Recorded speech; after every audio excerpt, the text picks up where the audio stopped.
उत्पत्ति अध्याय 17। अब्राम और वाचा का चिन्ह।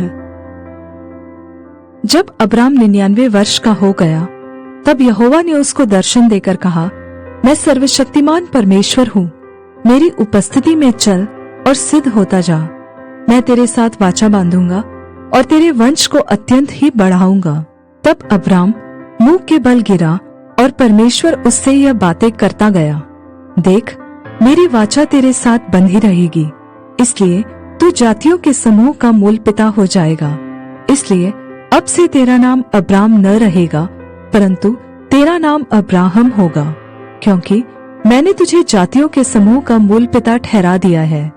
मैं तुझे अत्यंत फलवंत करूंगा और तुझको जाति जाति का मूल बना दूंगा, और तेरे वंश में राजा उत्पन्न होंगे। और मैं तेरे साथ और तेरे पश्चात पीढ़ी पीढ़ी तक तेरे वंश के साथ भी इस आशय की युग युग की वाचा बांधता हूँ कि मैं तेरा और तेरे पश्चात तेरे वंश का भी परमेश्वर रहूंगा। और मैं तुझको और तेरे पश्चात तेरे वंश को भी यह सारा कनान देश जिसमें तू परदेशी होकर रहता है इस रीति दूंगा कि वह युग युग उनकी निज भूमि रहेगी, और मैं उनका परमेश्वर रहूंगा। फिर परमेश्वर ने अब्राहम से कहा, तू भी मेरे साथ बांधी हुई वाचा का पालन करना। तू और तेरे पश्चात तेरा वंश भी अपनी अपनी पीढ़ी में उसका पालन करे। मेरे साथ बांधी हुई वाचा जिसका पालन तुझे और तेरे पश्चात तेरे वंश को करना पड़ेगा, वह यह है, तुम में से एक एक पुरुष का खतना हो। तुम अपनी अपनी खलड़ी का खतना करा लेना। जो वाचा मेरे और तुम्हारे बीच में है, उसका यही चिन्ह होगा।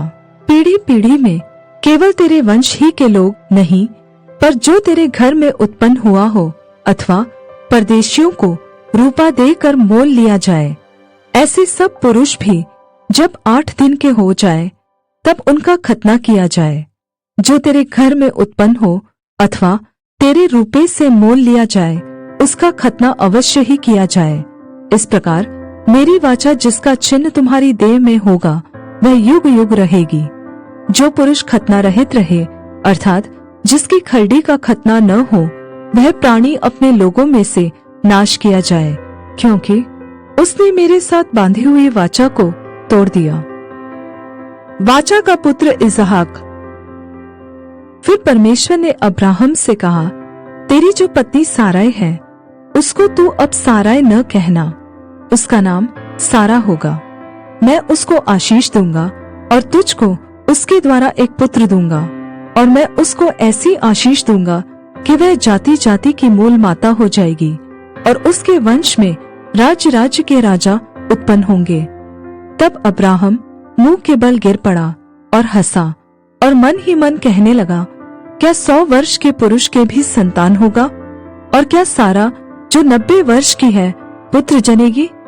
और अब्राहम ने परमेश्वर से कहा, इश्माएल तेरी दृष्टि में बना रहे, यही बहुत है। तब परमेश्वर ने कहा, निश्चय तेरी पत्नी सारा के तुझसे एक पुत्र उत्पन्न होगा, और तू उसका नाम इसहाक रखना। और मैं उसके साथ ऐसी वाचा बांधूंगा जो उसके पश्चात उसके वंश के लिए युग युग की वाचा होगी। इश्माएल के विषय में भी मैंने तेरी सुनी है।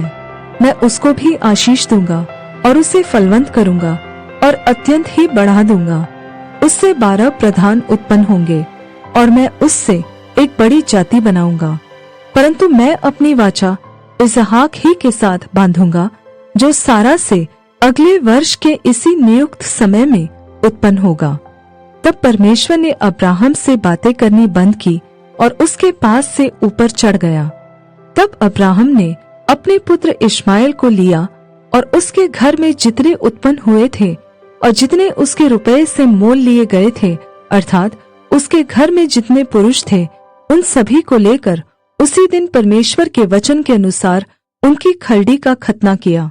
जब अब्राहम की खलड़ी का खतना हुआ, तब वह 99 वर्ष का था, और जब उसके पुत्र इश्माएल की खलड़ी का खतना हुआ, तब वह 13 वर्ष का था।